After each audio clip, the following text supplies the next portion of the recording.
Hi friends, hello అండి అందరికీ. ఈ వీడియోలో మనం నోరూరించే కమ్మటి రుచితో ఉన్నటువంటి దోసకాయ పచ్చడి ఏ విధంగా ప్రిపేర్ చేయాలో చూసేద్దామండి.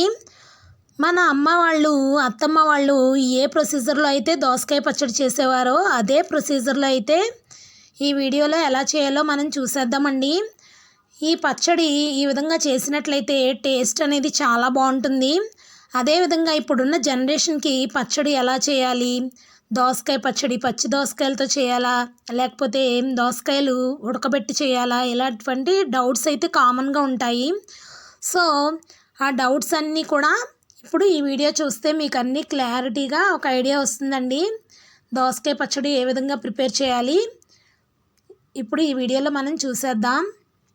ఈ విధంగా అయితే పోపు వేసుకొని రైస్లోకి కనుక తింటే ఆ టేస్ట్ అనేది అసలు మర్చిపోరండి. అంత కమ్మగా అయితే ఉంటుంది.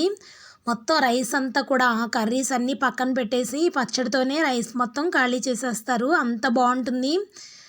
ఈవెన్ పిల్లలు కూడా ఈ పచ్చడిని చాలా ఇష్టంగా తింటారు. సో ఇంకెందుకు ఆలస్యం అండి, మనమైతే ప్రొసీజర్లోకి వెళ్ళిపోదాం. సో కమ్మటి రుచితో దోసకాయ పచ్చడి ఏ విధంగా ప్రిపేర్ చేయాలో అయితే ఇప్పుడు చూసేద్దామండి. ముందైతే స్టవ్ ఆన్ చేసుకొని స్టవ్ మీద అయితే కడాయిని పెట్టుకొని ఈ విధంగా పల్లీలు అయితే ఒక గుప్పెడు పల్లీల వరకు మనం వేయించుకోవాలి. ఈ పల్లీలు అనేవి మాడకుండా చూసుకొని దోరగా వేయించుకోవాలి. పల్లీలు అనేవి వేగకుండా కనుక తీసేసినట్లయితే పచ్చడి టేస్ట్ అనేది బాగోదండి, పచ్చిగా ఉంటే కనుక. సో స్టవ్ అనేది మనం సిమ్లో పెట్టుకొని ఈ విధంగా చక్కగా వేపుకోవాలి. ఇప్పుడు నేను చూపిస్తున్నట్లుగా నువ్వులను అయితే తీసుకోవాలి. ఒక 2 టేబుల్ స్పూన్స్ వరకు నువ్వులను కూడా యాడ్ చేసుకొని, ఆల్రెడీ మనకి కళాయి అనేది వేడిగా ఉంటుంది కాబట్టి ఆ వేడికి చిటపట్లాడుతా ఒక్క 2 సెకండ్స్ ఈ విధంగా వేపినట్లయితే మనకి నువ్వులు కూడా చక్కగా వేగిపోతాయి. ఇప్పుడు వీటిని అన్నిటిని కూడా పక్కకు తీసుకొని చల్లారనిచ్చుకోవాలండి. నెక్స్ట్ మనం అదే కడాయిలో కొంచెం ఆయిల్ని అయితే యాడ్ చేసుకోవాలి. ఇప్పుడు ఆయిల్ని యాడ్ చేసుకొని ఈ ఆయిల్లోకి ఫస్ట్ మనం జీలకర్రని అయితే యాడ్ చేసుకోవాలండి. ఆయిల్ వేడెక్కిన తర్వాత కొంచెం జీలకర్రని అయితే యాడ్ చేసుకొని ఇప్పుడు మనం కరెక్ట్గా ఒక గుప్పెడు ఈ విధంగా చిల్లీస్ని అయితే కారానికి తగ్గట్టుగా తీసుకోవాలి. ఒక 10-15 వరకు చిల్లీస్ అయితే వేసానండి నేను.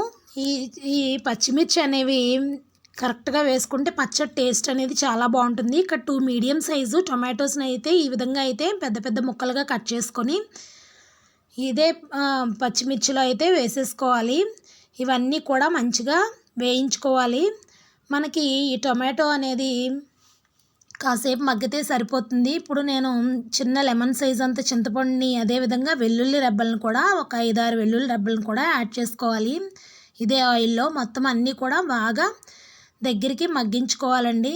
ఇక్కడ టొమాటో పీస్ అనేది ఎక్కువగా మనకి బాయిల్ అవ్వాల్సిన అవసరం లేదు. అందులో ఆల్రెడీ వాటర్ ఉండే విధంగానే మనం ఫ్రై చేసుకోవాలి. ఇప్పుడు నేను చూపిస్తున్న విధంగా అయితే చక్కగా పీస్ అనేది ఈ విధంగా అయితే పీసెస్ అనేవి మగ్గిపోతాయి. ఇలా మనకి గరిటెతో ఇలా అన్నట్లయితే పీస్ అనేది ఇలా మెత్తగా సాఫ్ట్గా కుక్ అయిపోతుందండి. సో ఆ విధంగా అయితే మనం మగ్గించుకొని ఇప్పుడైతే మనం పల్లీల్ని, అదేవిధంగా నువ్వుల్ని ఆల్రెడీ మనం వేయించుకొని పెట్టుకున్నాం కదా, దాన్ని ఈ విధంగా మెత్తగా గ్రైండ్ చేసుకోవాలి ఫస్ట్. తర్వాత ఈ టొమాటోస్ని, చిల్లీస్ని, అదేవిధంగా అందులోని చింతపండు, వెల్లుల్లి రబ్బలు అన్నీ వేసాం కదా, ఈ ఫ్రై చేసిన వాటిని ఈ మిక్సీ జార్లో వేసేసుకొని మొత్తం అంతా కూడా మెత్తగా అయితే మనం మిక్సీ పట్టేసుకోవాలండి. ఇప్పుడు ఇవన్నీ యాడ్ చేసుకున్న తర్వాత మనం మిక్సీ జార్లో గ్రైండ్ చేసేసుకోవాలి. సో ఈ విధంగా అయితే మనం గ్రైండ్ చేసుకున్న తర్వాత ఇప్పుడు నేనైతే ఇక్కడ మీడియం సైజు దోసకాయని అయితే తీసుకున్నానండి. ఈ దోసకాయ అనేది చక్కగా నాకైతే పచ్చి దోసకాయ అయితే తీసుకున్నాను. మీరు కొంచెం పండినా సరే తీసుకోవచ్చండి. గింజలు కూడా వేసేస్తున్నాను. గింజలు వేస్తే మనం టేస్ట్ అనేది చాలా బాగుంటుంది. బట్ దోసకాయ చేదు మనం చూసుకొని గింజలు వేసుకోవాలండి. ఎందుకంటే చేదు దోసకాయలో గింజలు వేస్తే మనకి ఆ పచ్చడి టేస్ట్ అసలు బాగోదండి. సో ఈ ముక్కలన్నిటిని కూడా వేసేసుకొని నెక్స్ట్ సరిపడినంత సాల్ట్ని కూడా వేసుకొని మొత్తం కూడా మనం గ్రైండ్ చేసేసుకోవాలండి. ఈ విధంగా గ్రైండ్ చేసుకున్న తర్వాత నేను ఆల్రెడీ కొన్ని దోసకాయ ముక్కలను అయితే ఈ విధంగా గింజలు అవి సపరేట్ చేసేసి ముక్కల్ని పచ్చి ముక్కల్ని పక్కన పెట్టుకొని ఉంచుకున్నాను. ఈ ముక్కల్ని యాడ్ చేస్తే మనకి చక్కగా మనకి పచ్చడితో రైస్ తినేటప్పుడు మనకి పంటి కింద ముక్కలు అవి తగులుతూ ఉంటే చాలా బాగుంటుందండి టేస్ట్.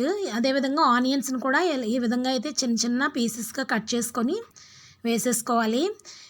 అంతేనండి, పచ్చడి అనేది మనకి రెడీ అయిపోతుంది. ఇప్పుడు మంచిగా మనం పోపు అనేది పెట్టుకుంటే ఆ టేస్ట్ అనేది ఇంకా చాలా బాగుంటుంది. ఫస్ట్ అయితే కడాయిని అయితే పెట్టుకొని ఆయిల్ని అయితే యాడ్ చేసుకొని ఆయిల్లో తాలింపు దినుసులు అన్నీ పచ్చిశనగపప్పు, జీలకర్ర, ఆవాలు వీటన్నిటిని కూడా కరివేపాకు అన్నిటిని కూడా వేసేసుకొని ఎండుమిర్చి అదేవిధంగా వెల్లుల్లి రెబ్బల్ని 2-3 వెల్లుల్లి రెబ్బలను కూడా కచ్చపచ్చగా దంచుకొని వేసేసుకోవాలండి. ఈ తాలింపు అనేది పెట్టుకుంటే పచ్చడి అనేది మరింత టేస్టీగా ఉంటుంది.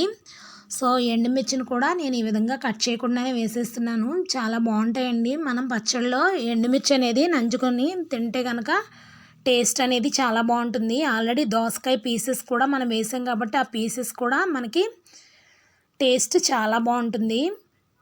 సో ఇక్కడ నేను పచ్చి దోసకాయలని వేసి పచ్చడి చేశానండి. మన అమ్మలు అత్తమ్మ వాళ్ళు కూడా ఇదే ప్రొసీజర్ అయితే ఫాలో అయ్యేవాళ్ళు. పచ్చడి అనేది ఈ విధంగా ఒకసారి ట్రై చేసి చూడండి ఫ్రెండ్స్. అంతేనండి, పచ్చడి మొత్తాన్ని కూడా మనం ఇప్పుడు తాలింపు అంతా వేగిన తర్వాత ఈ పచ్చడిని ఆల్రెడీ మనం మిక్సీ పట్టుకొని రెడీగా పెట్టుకున్నాం కదా. ఇక్కడ వెల్లుల్లి రెబ్బలను కూడా నేను ఆల్రెడీ పచ్చడిలో వేసాను. ఇక్కడ తాలింపుల్లో కూడా యాడ్ చేస్తున్నానండి. ఒక 2-3 వెల్లుల్లి రెబ్బలను అయితే ఈ విధంగా దంచుకొని వేసుకొని చక్కగా తాలింపు అంతా వేగిన తర్వాత ఇందులో మనం ఆ పచ్చడిని వేసేసుకుంటే టేస్ట్ అనేది చాలా బాగుంటుంది. ఇప్పుడు ఆల్రెడీ సమ్మర్ ఎంటర్ అయింది కాబట్టి మనం దోసకాయ అయితే ఖచ్చితంగా తినాలి. దోసకాయ ఒంటికి చలవ చేస్తుంది. సో దోసకాయ, తర్బూజా, అదేవిధంగా మనకి మస్క్ మెలన్, నెక్స్ట్ ఆనపకాయ, బీరకాయ ఇవన్నీ కూడా సమ్మర్ ఫుడ్స్ అని ప్రతి ఒక్కరికి తెలుసు కదా అండి. సో ఈ విధంగా అయితే దోసకాయ పచ్చడి ఈరోజు మీరు ఈ వీడియో చూసిన తర్వాత వెంటనే ట్రై చేయండి ఫ్రెండ్స్. టేస్ట్ అనేది చాలా బాగుంటుందండి.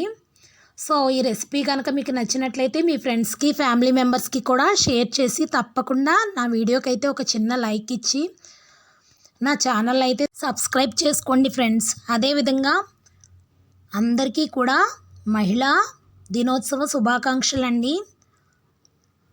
Happy women's day to all wonderful women. So thank you for watching my video అండి. Thank you very much. Thank you.